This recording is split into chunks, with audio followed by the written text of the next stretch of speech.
ጸጋና ሰላም ይብዛላችሁ ቅዱሳን እንደምን አላችሁ? እኔ ወንድማችሁ ጸጋብ ዳንኤል ነኝ። የሶስተኛ ዓመት የፋርማሲ ተማሪ።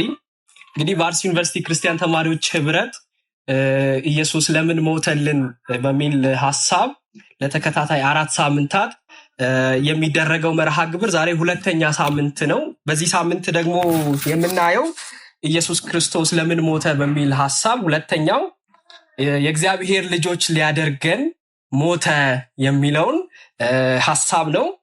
እንግዲህ መጽሐፍ ቅዱስ ሲናገር እኛ የእግዚአብሔር ልጆች መሆናችንን በአንክሮ ይናገራል።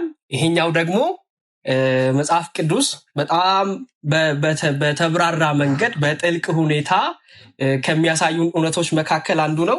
ይሄኛውን ደግሞ እንዲያመለክተን ከእግዚአብሔር ቃል አንድ ስፍራ አነባለሁ። የዮሐንስ ወንጌል ምዕራፍ 12 ከቁጥር 23 ላይ ኢየሱስም መለሰላቸው እንዲህ ሲል የሰው ልጅ ይከብር ዘንድ ሰዓቱ ደርሷል።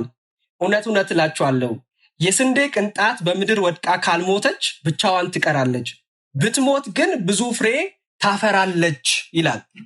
እዚህ ቦታ ላይ ዮሐንስ የዘገበልን ታሪክ ኢየሱስ ክርስቶስ አሁን የሰው ልጅ ሊከብር ሰዓቱ ደርሷል። ምን ማለት ነው?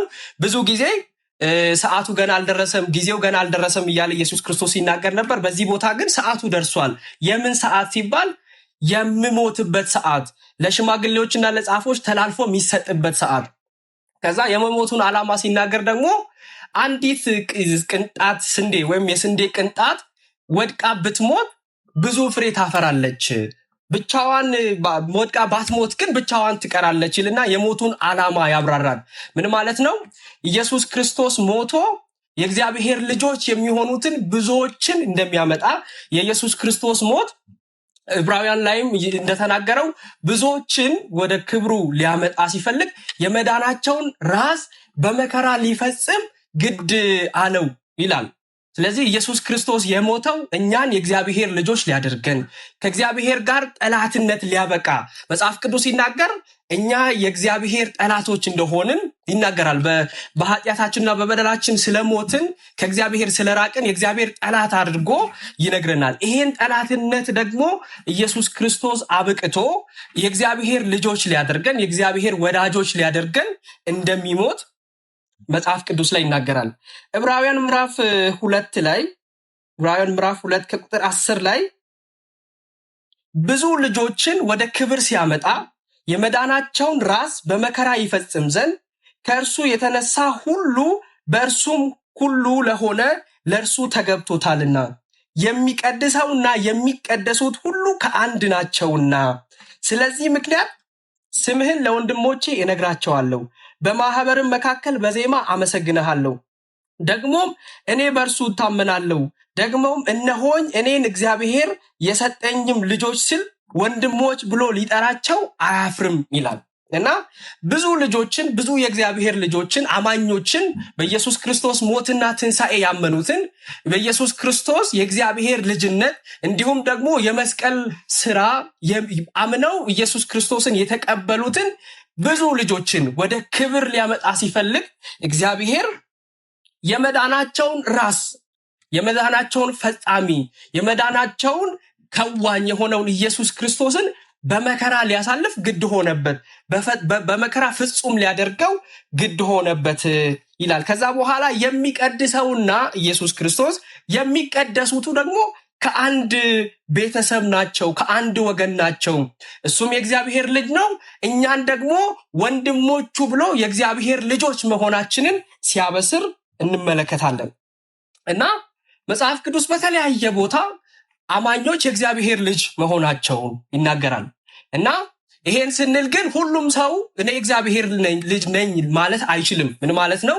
እኔ እግዚአብሔር ልጅ ነኝ ማለት የሚችሉት ወይም ደግሞ እግዚአብሔር አባታቸው እንደሆነ መጥራት የሚችሉት እንደ እግዚአብሔር ልጆችም ደግሞ መሆን የሚችሉት በኢየሱስ ክርስቶስ ስራ የሚያምኑ ናቸው።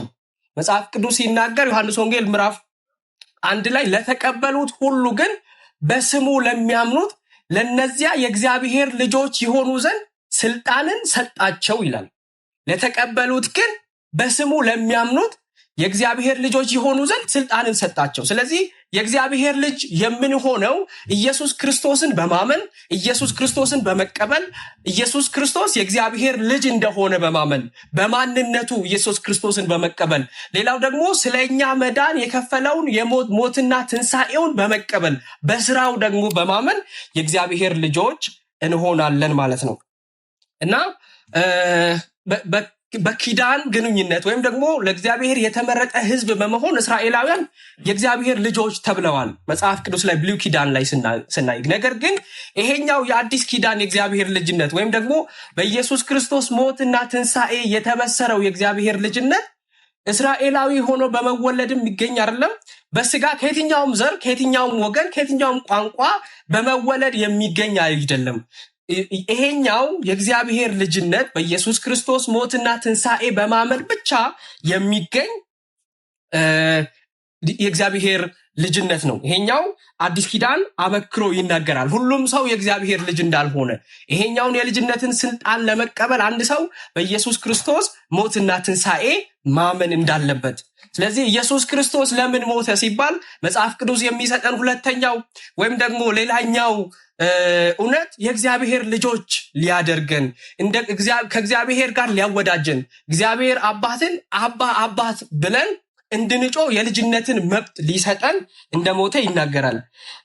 ገላትያ ላይ ደግሞ ጳውሎስ ገላትያ ምዕራፍ 4 ከቁጥር 4 ላይ ነገር ግን የዘመኑ ፍጻሜ በደረሰ ጊዜ እግዚአብሔር ከሴት የተወለደውን ከሕግ በታች የተወለደው ልጁን ላከ እንደ ልጆች እንሆን ዘንድ ከሕግ በታች ያሉትን ይዋጅ ዘንድ ልጆችም ስለሆናችሁ እግዚአብሔር አባት ብሎ የሚጮህ የልጁን መንፈስ በልባችሁ ውስጥ ላከ ይላል። ይሄኛውን በአዲሱ መደበኛ ትርጉም ላንብብላችሁ። እንደዚህ ይላል ነገር ግን የተወሰነው ዘመን በደረሰ ጊዜ እግዚአብሔር ከሴት የተወለደውን ከሕግም በታች የተወለደውን ልጁን ላከ። ይህም የሆነው ኢየሱስ ክርስቶስ የመጣበት ወይም ደግሞ አብ ልጁን የላከበት ምክንያት የልጅነትን መብት እናገኝ ዘንድ ከሕግ በታች ያሉትን ለመዋጀት ነው።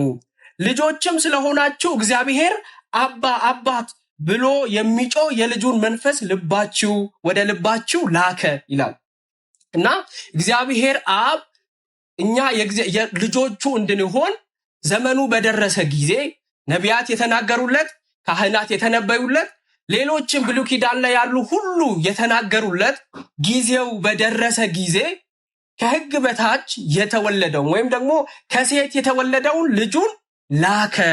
ለምን ሲባል እንደ ልጆች እንሆን ዘንድ የእግዚአብሔር ልጆች እንሆን ዘንድ ከእግዚአብሔር ጋር እንደገና እንደ ልጅና አባት እንወዳጅ ዘንድ እግዚአብሔር ልጁን ላከ። ከዛ ልጁ በመምጣት ደግሞ በሞት መንገድ አልፎ በመስቀል መንገድ አልፎ እኛን የእግዚአብሔር ልጆች አደረገን።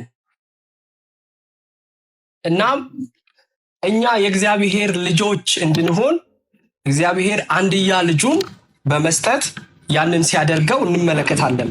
ሌላ ደግሞ ልጆችም ስለሆናችሁ እግዚአብሔር አባት ብሎ የሚጮህ ልጁን መንፈስ ወደ ልባችሁ ላከ ይላል። የመጀመሪያው ምን ይላል? እግዚአብሔር ልጆቹ ሊያደርገን ልጁን አንድያ ልጁን ኢየሱስ ክርስቶስን ከዘላለምም ደግሞ ከእርሱ ጋር በመተካከል ያለውን ልጁን እንደላከ ይናገርና እሱ መጥቶ በፈጸመልን ደግሞ የመስቀል ስራ ወደ እግዚአብሔር እንደቀረብን ከዛ ደግሞ እግዚአብሔርን አባት ብለን የምንጮህበትን የልጁን መንፈስ እንደሰጠን ደግሞ ይናገራል እና ልጆቹ ሊያደርገን ኢየሱስ ክርስቶስን ልጁን ላከ። ልጆቹ ስለሆንን ደግሞ አባት ብለን እግዚአብሔርን የምንጠራበትን መንፈስ ወደ ውስጣችን ላከ። ሌላ ሮሜ ላይ ሲናገር ደግሞ ያ መንፈስ የእግዚአብሔር ልጆች መሆናችንን መንፈስ ቅዱስ ለልባችን እንደሚመሰክር ጳውሎስ ይናገራል። ስለዚህ በኢየሱስ ክርስቶስ ስራ ወደ አብ የቀረብን እኛ እግዚአብሔር አብን እንደ አባት እንድንቀርበው እንደ አባት እንድናወራው በነፃነት እንደ አባት ከእርሱ ጋር እንድንሆን ምልልሳችን የልጅና የአባት እንዲሆን ደግሞ ወደ ልባችን የተላከ መንፈስ ቅዱስ እንዳለ ይናገራል ማለት ነው። ሌላው ደግሞ በኢየሱስ ክርስቶስ ይሄኛው ቅድም እንዳልኳችሁ ይሄኛውን አበክሮ ለመስጠት ነው። ይሄኛው የእግዚአብሔር ልጅነት የሚገኘው በኢየሱስ ክርስቶስ በማመን ብቻ የሚገኝ ነው። በየትኛው መንገድ ብንሄድ የእግዚአብሔር ልጆች ተብለን ልንጠራ አንችልም። በኢየሱስ ክርስቶስ የመስቀል ስራ ብቻ የሚገኝ የእግዚአብሔር ልጅነት ነው ይሄኛው ማለት ነው። አንደኛው ዮሐንስ መልእክት ምዕራፍ 3 ከቁጥር 1 ላይ እኛ የእግዚአብሔር ልጆች ተብለን እንድንጠራ አብ እንዴት ያለውን ፍቅር እንደሰጠን እዩ። ወዳጆች ሆይ አሁን እንደዚህ ነን፣ እኛ ከዚህ በኋላ የእግዚአብሔር ልጆች ነን በማለት ዮሐንስ ይናገራል። እኛ የእግዚአብሔር ልጆች ተብለን እንድንጠራ አብ እንዴት ያለውን ፍቅር እንደሰጠን እዩ ይላል። እግዚአብሔር እኛ ልጆቹ እንድንሆን እሱ ደግሞ አባታችን ሊሆን እንዴት ያለ ፍቅር እንዳሳየ ይሄኛው ፍቅር የተገለጠው አንድያ ልጁ የሆነውን ኢየሱስ ክርስቶስን በመስጠት እንደሆነ ደግሞ መጽሐፍ ቅዱስ ይናገራል። ስለዚህ እግዚአብሔር ትልቅ ፍቅር አሳይቶናል። እሱም እኛ ልጆቹ እንድንሆን እኛ እንደ አባት እንድንቀርበው ልጁን በመላክ ትልቅ ፍቅር ገልጦልናል ማለት ነው። ሌላው ደግሞ ኤፌሶን ምዕራፍ 1 ከቁጥር 5 ላይ ምን ይላል? በፍቅር በኢየሱስ ክርስቶስ ልጆቹ እንሆን ዘንድ እንደ በጎ ፈቃዱ አስቀድሞ ወሰነን ይላል። በኢየሱስ ክርስቶስ የቤዛነት ስራ በማመን ማለት ነው። ኢየሱስ ክርስቶስን በመቀበል የእርሱ ልጆች እንድንሆን አስቀድሞ እግዚአብሔር አብ እንደወሰነ ጳውሎስ ይናገራል። ሌላው ደግሞ ገላትያ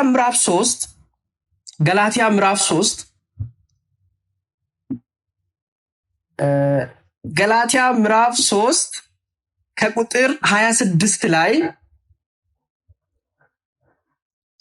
ሁላችሁም በክርስቶስ ኢየሱስ በማመን የእግዚአብሔር ልጆች ናችሁ፣ ከክርስቶስ ጋር አንድ ትሆኑ ዘንድ የተጠመቃችሁ ሁላችሁ ክርስቶስን ለብሳችሁታልና ይላል። ሁላችሁ በኢየሱስ ክርስቶስ በማመን የእግዚአብሔር ልጆች ናችሁ ይላል። ስለዚህ ይሄኛው ልጅነት በአንድያ ልጁ በሆነው በኢየሱስ ክርስቶስ የቤዛነት ስራ እንዲሁም ደግሞ የእግዚአብሔር ልጅ እንደሆነ እሱ ሊያድን የተገለጠ እኛን ከእግዚአብሔር ጋር ሊያቀራርብ እኛ የእግዚአብሔር ልጆች እንድንሆን እግዚአብሔር ደግሞ አባታችን እንዲሆን ተገልጦ በመስቀል ስራ ይሄኛውን የልጅነትን ስልጣን ሊሰጠን በተገለጠው በኢየሱስ ክርስቶስ ስራ እና በኢየሱስ ክርስቶስ ማንነት በማመን የሚገኝ ልጅነት እንደሆነ መጽሐፍ ቅዱስ ይናገራል ማለት ነው። ስለዚህ ስናጠቃልል መጽሐፍ ቅዱስ በብዙ ቦታ ባልጠቀስኳቸውም ቦታ እኛ የእግዚአብሔር ልጆች እንደሆንን ይናገራል። ኢየሱስ ክርስቶስ ከሰማይ ሰማያት ወርዶ በመስቀል የሞተበት አንዱ ምክንያት እኛን የእግዚአብሔር ልጆች ሊያደርገን፣ እኛን የእግዚአብሔር ወዳጆች ሊያደርገን፣ ጠላትነትን ሊያበቃ፣ ከእግዚአብሔር ጋር ያለውን ጥል ሊያበቃ፣ ከእግዚአብሔር ጋር ያለውን አለመገናኘት እግዚአብሔርና እኛን በመሃል ላይ የከለለውን የጥልን ግድግዳ በመስበር አንድ ቤተሰብ ሊያደርገን፣ እርሱ ወንድሞቹ ሊያደርገን፣ እግዚአብሔር አብን ደግሞ አባታችን ሊያደርገን በመስቀል እንደሞተ እናያለን ማለት ነው። ይሄኛውን ስንል ግን ኢየሱስ ክርስቶስ የእግዚአብሔር ልጅ ነው፣ እኛም የእግዚአብሔር ልጆች ነን ስንል ትልቅ ልዩነትና ተመሳሳይነት አለው። እግዚአብሔር ወይም ኢየሱስ ክርስቶስ እግዚአብሔር ወልድ ከዘላለምም የእግዚአብሔር ልጅ ነው፣ እርሱ አምላክ ነው። እኛ ደግሞ በጸጋ ልጅነትን ያገኘን የእግዚአብሔር ልጆች ነን። ይሄኛው የኛ ልጅነት በእግዚአብሔር በመመረጥ ለእግዚአብሔር በመለየት የተቀደሰ ወገን በመሆን የተገኘ የጸጋ ልጅነት እንጂ ከኢየሱስ ክርስቶስ ጋር አቻ የሚያደርገን ከኢየሱስ ክርስቶስ ጋር በሁሉ ነገር ተመሳሳይ የሚሆን የእግዚአብሔር ልጅነት አይደለም። ስለዚህ ይሄኛውን ልጅነት ልናገኝ ኢየሱስ ክርስቶስ እንደሞተ መጽሐፍ ቅዱስ ይናገራል። እናም ይሄንን እውነት በማሰብ እግዚአብሔር አባታችን እንደሆነ በማሰብ የተጨነቅን እንደሆነ እግዚአብሔር ይሄ በዚህ ቃል ልባችንን እንዲያጽናናው በጣም የተከፋን እንደሆነ አንድ ትልቅ እውነት መጽሐፍ ቅዱስ ያበስራል። ምንድነው? እግዚአብሔር አባታችሁ ነው፣ የሚያስጨንቃችሁን ሁሉ በእርሱ ላይ ጣሉ። ስለዚህም በዚህ ቃል እውነት ልባችንን እንድናጸና የሚረዳን የሚረዳንም የሚያግዘን ስለኛ ደግሞ የሚያስብ የሚጨነቅ ከኛ በላይ ስለኛ የሚያስብ አባት እንዳለን እግዚአብሔር ቃል እውነት ይናገራል። ስለዚህ በዚህ ቃል ልባችንን እንድንደግፍ እግዚአብሔር ይርዳን። ጸጋ ከሁላችን ጋር ይሁን። ተባረኩ።